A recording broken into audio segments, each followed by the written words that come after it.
অশ্বত্থ গাছের মাটি, অশ্বত্থ বা পিপুল গাছের মাটি যদি ঘরে রাখতে পারো, যেটা বলবো সেই কাজটা করে, তাহলে যত ঋণই হোক বা যে কোনো মনোবাসনাই হোক, অবশ্যই 100% পূর্ণ হবে। কি করতে হবে? মঙ্গলবার দিনকে একটি বাটির মধ্যে কি নিতে হবে? দই নিতে হবে।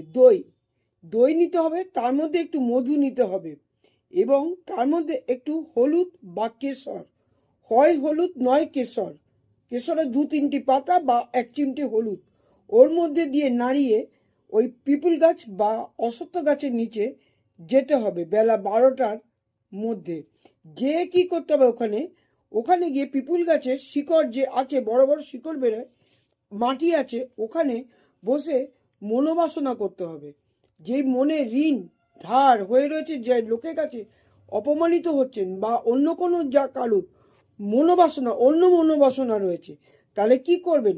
যে কোনো কারণের জন্য ঋণ ধার বা অন্য কোনো মনোবাসনা, ওই যে বাটির মধ্যে যেই দইটা, মধু আর কেশর বা হলুদ দেওয়া, সেটা ওই শিকড়ের মধ্যে দিতে হবে মনোবাসনা করে 3বার দিতে হবে।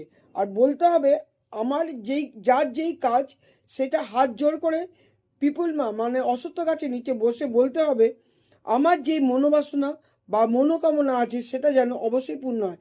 যদি ধার বা ঋণ থাকে, তাহলে বলবে আমি যেন ঋণ থেকে মুক্ত হতে পারি।